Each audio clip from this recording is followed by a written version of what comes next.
Olá, caros alunos, bom dia, boa tarde, boa noite. Dando continuidade ao nosso estudo sobre o roubo, hoje nós falaremos aqui sobre o roubo impróprio, do artigo 157, parágrafo 1º, lá do Código Penal, né?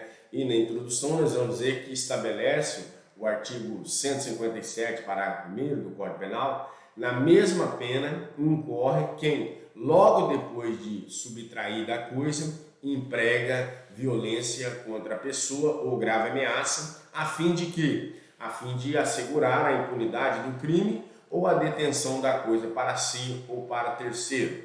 O roubo impróprio é também chamado de roubo por aproximação, né? Nesse contexto, e a sua classificação é como roubo, também como roubo simples, né? Que a reclusão, a pena é de 4 até 10 anos e multa.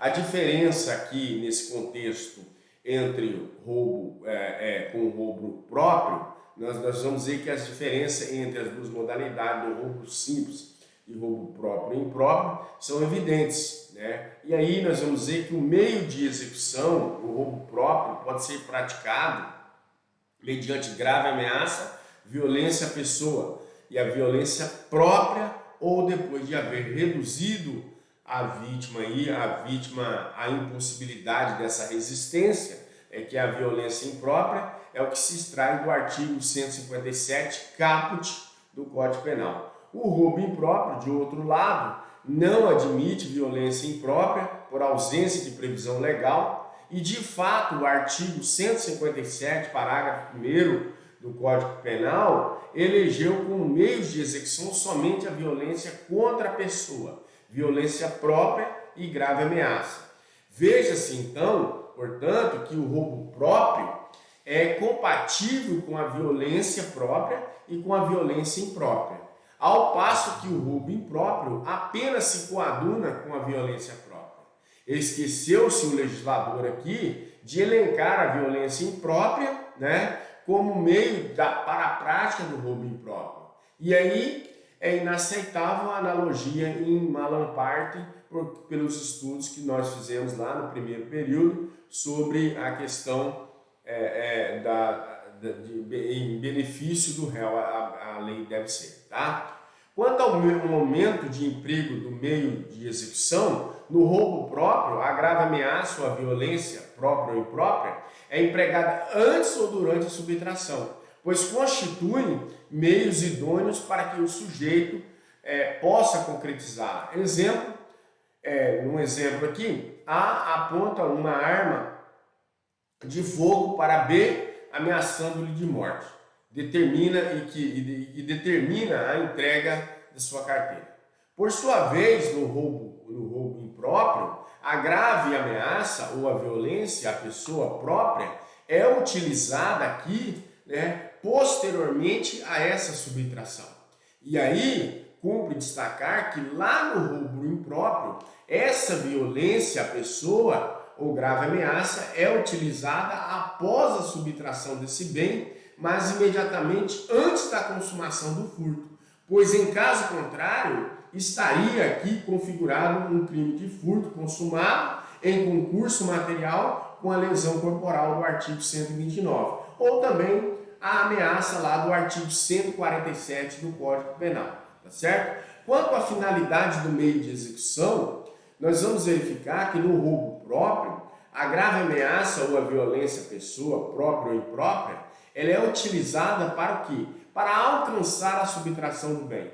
No roubo impróprio, por seu turno, a violência à pessoa própria ou a grave ameaça, ela é empregada para o quê? Para assegurar essa impunidade do crime ou a detenção da coisa. Quanto às características do roubo impróprio, nós podemos destacar aqui as principais características do roubo impróprio. Só é possível a caracterização do roubo impróprio quando o quê? O sujeito já se apoderou de algum bem da vítima, pois no tipo penal ele exige expressamente a utilização de violência contra a pessoa ou a grave ameaça, logo depois de quê? Logo depois de subtrair da coisa. Daí que se resulta automaticamente que se o agente ele é surpreendido antes de haver realizado a subtração, para praticar a violência ou a grave ameaça, não para assegurar-se a posse da coisa, mas para fugir livremente, não deve responder por tentativa de roubo, mas de furto em concurso, como é possível delito caracterizado pela aludida violência ou grave ameaça.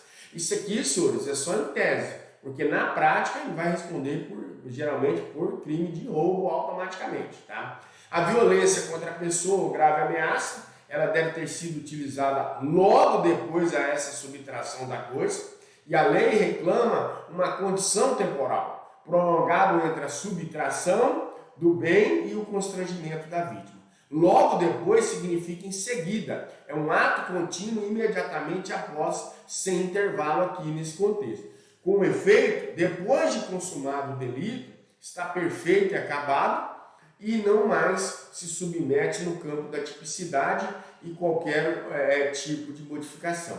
Quanto à configuração do roubo impróprio, depende da finalidade do agente no tocante ao emprego da violência à pessoa própria ou à grave ameaça.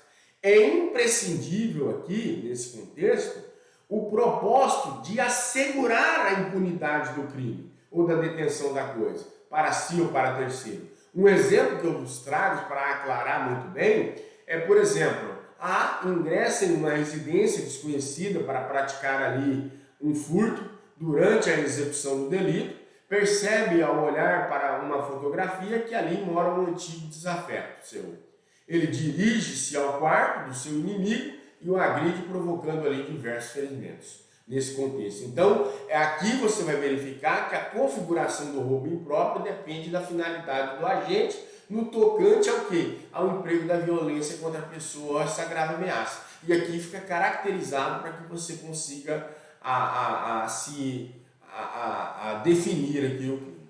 Outra questão é a consumação. O roubo impróprio, ele se consuma quando o agente utiliza a violência à pessoa ou essa grave ameaça, ainda que não tenha o êxito da sua finalidade de assegurar a impunidade do crime ou da detenção da coisa subtraída para si ou para terceiro. Na linha de raciocínio do Superior Tribunal de Justiça, o delito previsto no artigo 157, parágrafo 1º do Código Penal, consuma-se quando? No momento em que a violência é empregada, uma vez que esta é posterior à subtração da coisa. E aí cuida-se de um concurso de um crime formal, automaticamente, de resultado cortado ou de consumação antecipada, é o que se infere da leitura lá do artigo 157, parágrafo 1º do Código Penal. Quanto à tentativa, discute-se acerca do cabimento da tentativa do roubo impróprio. E aí há duas posições, né? A primeira posição, dizendo que não é possível, é o entendimento dominante da doutrina, trazida aí por Damásio de Jesus, por Bento de Faria Magalhães, Magalhães Noronha e outros doutrinadores. Jurisprudencialmente aí também abarcado pelos tribunais, como já decidiu o Superior Tribunal de Justiça. O crime previsto no artigo 157 do Código Penal consuma-se no momento em que, após o agente tornar-se possuidor da coisa, essa violência é empregada não se admitindo coisa tentativa. Então, o precedente do pretério excelso aí e dessa corte. A segunda posição, e aí antes de entrar na segunda posição, é o que eu disse aos senhores. Na prática, geralmente, já se consuma.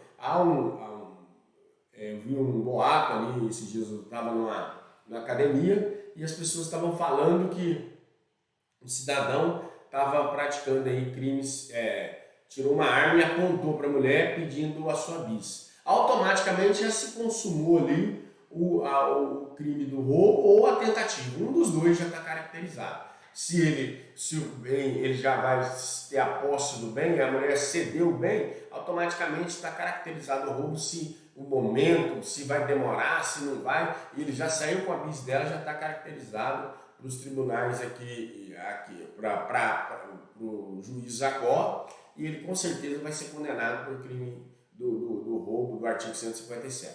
A segunda posição também é cabível a tentativa, esse conato, nas hipóteses em que o sujeito, depois da subtração da coisa, ele tenta empregar a violência à pessoa ou a grave ameaça para assegurar a impunidade do crime ou a detenção da coisa, mas não consegue fazê-lo por circunstâncias alheias à sua vontade. É o que eu disse aos senhores.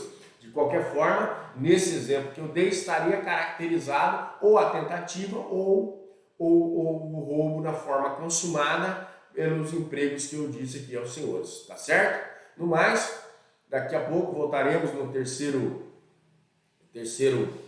tempo aí, no terceiro episódio, no terceiro bloco, né? Melhor dizendo, para falarmos do roubo circunstanciado ou agravado do artigo 157 do Código Penal e o artigo 157, parágrafo 3º do Código Penal, tá certo? Aguardo os senhores para esse terceiro vídeo nosso aí.